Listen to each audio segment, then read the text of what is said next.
那今天是我们的每周一新时间，让我们欢迎今天的嘉宾熊猫堂，欢迎。Hello， 主持人好，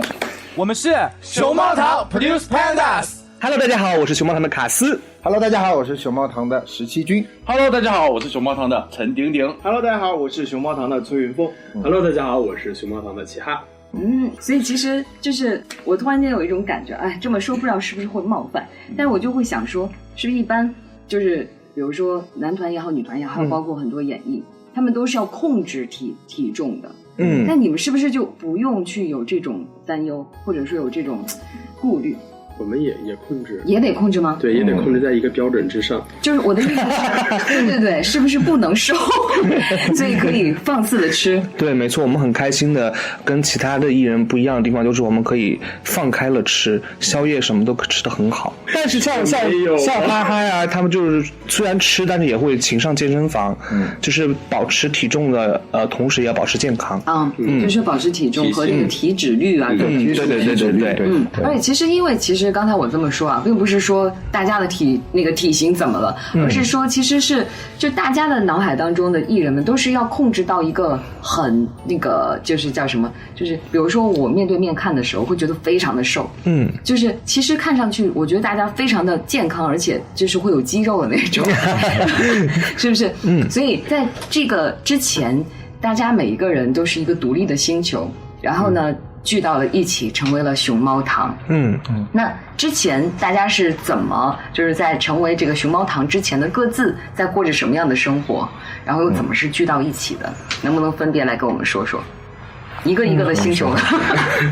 因为我以前是做那个驻唱的，所以我以前也是在一个小小的舞台上。我觉得差别比较大的是，以前像我之前在驻唱的时候，可能舞台只有一个台阶，或者是我在唱的时候别人都没在听，就是把我们当背景音乐这样子，就没有人在看你的那种。但是来到熊猫堂之后发现，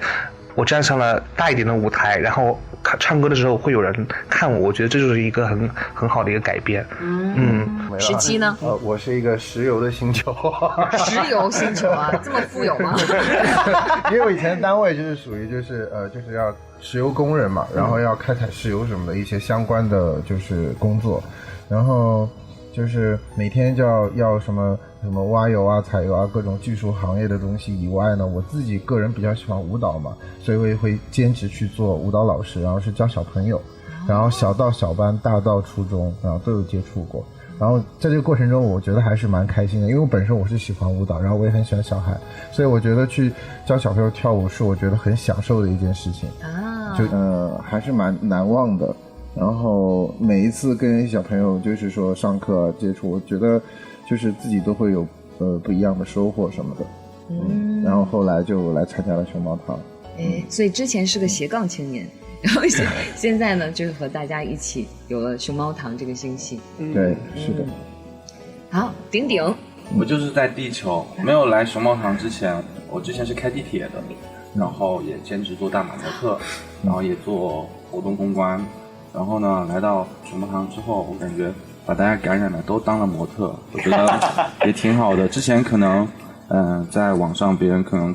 买我穿过的衣服，但现在更多的人听我们的歌曲，看我们的舞蹈，我觉得只是把我之前的喜爱放大了，来到这里有更好的机会和平台。太酷了，峰峰。对，是刚毕业以后来的北京，然后来北京，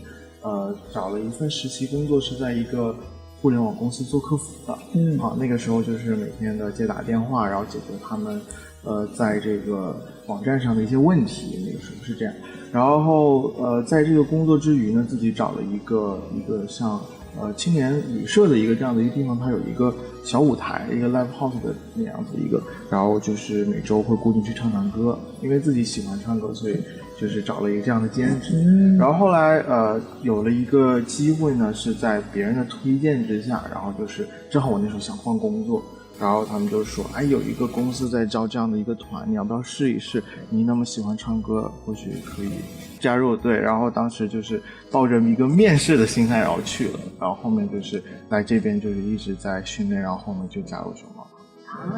所以之前是码农是吗？之前差不多吧，差不多。对，哈哈来，哈哈星球，对，哈哈星球，对，互联网星球，就是我也是互联网，然后项目经理，就是管码农的，就是成天安排工作呀，聊聊天啊，沟通一下各个工种啊，就类似这种。明白了，一般项目经理就是最遭码农恨的地方啊，是，是不是？是，设计师也很恨。所以其实很神奇，就大家在之前做的工作完全都不太一样。那其实，在出了第一张专辑，就是我不知道为什么把 Asia 它要分开那个字母写，它连在一起的话是 Asia 亚洲的意思嘛，因为我们是一个亚洲的出去的组合，然后也是希望能够让更多人认识我们。然后分开的话 ，A 的话有分享，还有亚洲，它每个字母还有音乐，对，每个字母都有不同的含义。对，其实我们第一张专辑希望就是通过音乐大家认识我们，我们也很愿意吸收各个国家不同的音乐，因为音乐本来就是没有国界的，所以我们也是希望尝试更多不同的风格。对。而且我们这张专辑里边真的包含了很多不同国家地区的音乐元素进去，就是显得这张都是亚洲的那种。对，所以就觉得这张专辑的音乐性可能就会更丰富多彩一点。而且其实听得出来，一上来就叫 Asia。这就是国际化定位啊，对吧？对，这是走向世界的，代表亚洲走向世界。这也是我们的一个目标。对，梦想。其实我们对于我们声线的磨合，一开始真的我觉得有的时候是缘分，有的时候也是努力。一个组合里边可能需要有低声部、中声部、高声部，这样子你在唱和声的时候会很好听，或者唱主旋律的时候会很好听。然后我们5个人当中正好有2个人是负责低声部，他的声音本身就很低沉、很沉厚，而且就是很有磁性，就是鼎鼎和石七他们俩的声音都很棒，音质很棒。然后然后2个负责中音部，像我跟哈哈就是不高不低的，不是高的，我是低中高都行。然后还有一个高声部的，就是峰峰，他的高音很有穿透力，对，然后他的声音也很稳，然后很震撼人心。所以我觉得我们5个人在唱，比如说副歌的时候齐唱的时候，我觉得他的那个层次是很分明，就听起来自己的啊，你没说你自己的，我也是全能，中音没有啦，我中音会比较好一点，因为就是我们唱歌的时候，其实公司当时选我们的时候，也会根据我们声音条件，对，比如现在有一首歌拿到了之后，可能我们会定 key， 这个 key 的话可能高一点的话能把歌的味道唱出来，但是我们还是希望能够通过声音的展现，能够展现我们每个5个人声音的特点，然后我们包括声音的唱段的话，也会根据每个人最适合凸显自己好听的那个 part 然后选。然后副歌的话，我们也会贴合的互相，就是不是为了说，要凸显自己是怎么样把这个歌呈现的好，然后让大家知道我们声音合在一起，就是一听就是熊猫糖。对，就专注在作品上面。对，我觉得好像真的是啊，你看组合和一个人是不一样的，一个人的时候我可以想怎么。就是吸引大家的目光，就怎么来。但是好像组合的话，是为了一个集体和团体来服务的。对，就比如说我们在录音室的时候，可能比如说我的上一句是哈哈，那我需要跟着他的情绪和语气来接下面一句，这样子你的整首歌才是完整的。你不可能他唱的时候很悲伤，然后我后面那一句我很欢快，那肯定会很就是跳跃，这样子作品肯定会不好听。对，所以我们唱歌的时候不光在唱，也要听别人。对，就是一个整体嘛。其实在这张专辑当中也有很多的歌也体现了不同的情绪。不，另外那首歌其实我看 MV 也是有那种互相伤害和自我伤害和自虐的那个倾向。这个是一个什么样的歌呢？这个 MV 其实讲的是一个比较特殊的一个群体，叫 NSSI，非自杀性自残行为的这个群体。然后我们希望这个 MV 呢能让更多的人看到和关注到这个群体，然后适时的就是提供一些帮助，因为这样子才会让他们更好的从自我的情绪当中可能会释放出来。因为这些群体的人可能小时候呢经历过一些创伤，或者是生活上的一些不愉快，他的情绪藏在心里没有办法释放出来，所以他们就会选择一些不健康的方式去伤害到自己。那我们希望通过这首歌让他们能把自己的情绪释放出来，同时也让更多的人能看到有一群这样子的人，知道有一群这样子的人，并且在适当的时候能提供适当的帮助。这也是我们希望这首歌能表达出来的。